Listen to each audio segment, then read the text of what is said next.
Hello, y'all. Today is Friday, April 10th, 2020. So, even before the coronavirus thing, uh, it's been hard to find my own place to live. I have been working with Catholic charities and opening doors. Well, actually,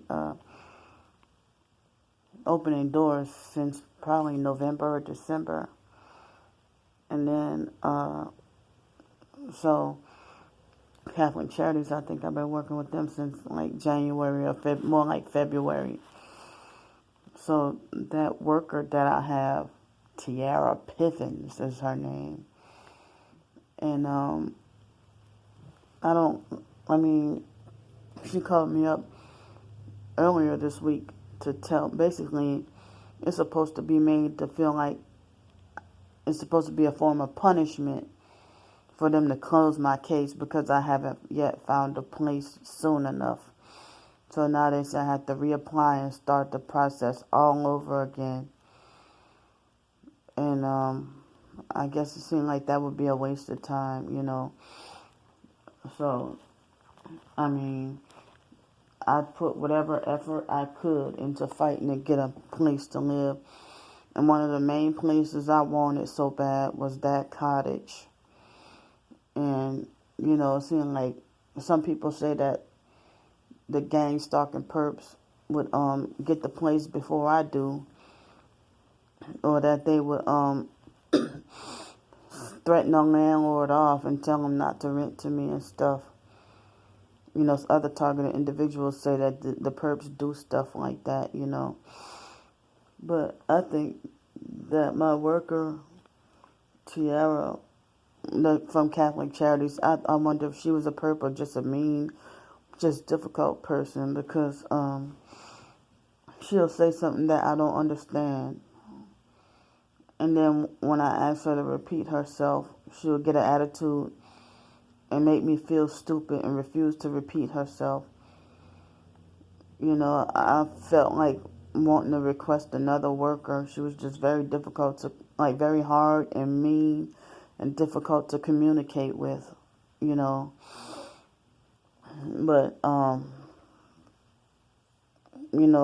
I know I was trying to get different, places to live in, whether it be an apartment, house, or trailer. And, I mean, they told me that I couldn't do rent to own, that I should just, that they'll only pay for me to just rent only,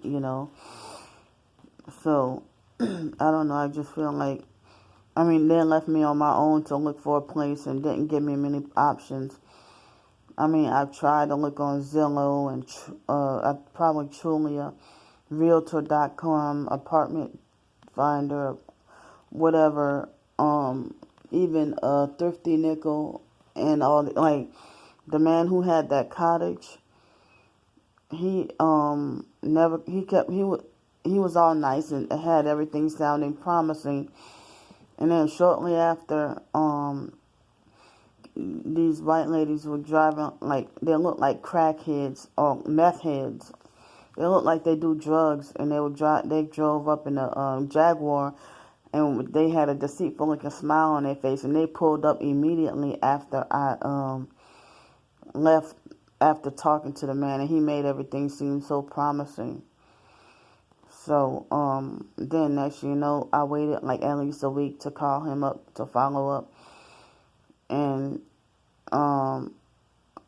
he had been dodging and ignoring my calls. Left and right, I had to deal with rude, abusive landlords who was just nasty towards me. Some of them told me straight up, if you're not making at least $1,000 a month, no landlord is going to rent to you, and you're going to get evicted, and you're not going to make it. So, I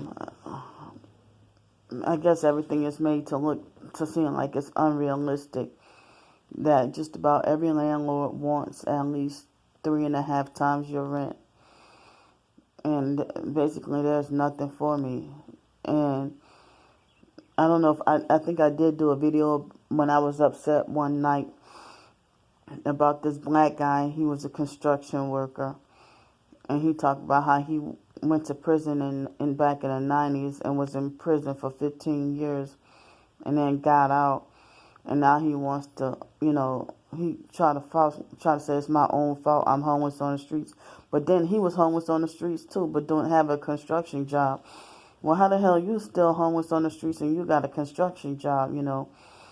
So he tried to make it like as if I'm been like, and he said it like a know-it-all narcissist kind of attitude, like very triggering and upsetting. Falsely accused me of mismanaging my money. Like when these narcissistic abusers falsely accuse me of mismanaging my money, that's like triggering and upsetting for me. Cause see, the foster mom used to falsely over-exaggerate how we spend our money and falsely accuse us of mismanaging our money for an excuse to confiscate the money and take it for herself. It all started when I was 12 years old. She went like got us $100 for Christmas, and then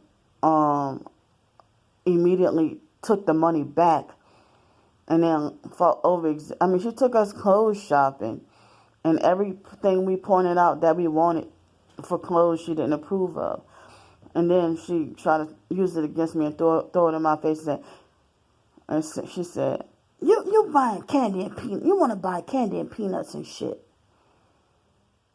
I'm like, all those clothes we bought, all she pick out is candy and peanuts. And I remember the foster mom's aunt Edith had gave us $50 for Easter or something, and the foster mom confiscated it, took it away from us shortly after it was given to us. And then the foster mom over exaggerated and lied to everybody and say that me and my twin sister spent $50 on junk food, which we didn't even get to have the money. So even last summer when I dealt with that perp, that black crusty sellout perp, that Kanisha lady from the that Voc Rehab, she treated me like I deserved to be hated and punished. And I tried to see about wanting to work full time, and she wouldn't let me. She thought she had the authority not allow me to work full time, tell me I should only work part time, and then try to bully, harass, and lecture me, trying to falsely accuse me of mismanaging my money. That made me mad, and I didn't do it, but that made me mad enough to wish I could have threw a chair at her face, So it's like certain trigger words make you. I don't know, I guess if this part of our targeting, certain trigger words, certain words trigger you to rage and anger, and, you feel like you want to be violent, when you're really a non-violent person. But that Kanisha lady made me feel, she treated me like she didn't even know me that well, and she treated me as if she thought I deserved to be hated and punished. Like every time I try to see about Voc Rehab or Social Security ticket to work, trying to get employment, I always have to deal with some black female perp that's going to put me down and keep me down, even if they're white. And one time it was an Asian lady, just talked down to me and won't allow me to advance financially. But then they want to keep you down and keep you low, keep you on SSI and Social Security, won't allow you to be normal and advance, and then try to falsely accuse you of mismanaging your money and make threats to report you to Social Security so that, so that on purpose so you'll have no income. So that black guy, I'm sorry, I know I went way off topic, but that black guy falsely accused me of mismanaging my money.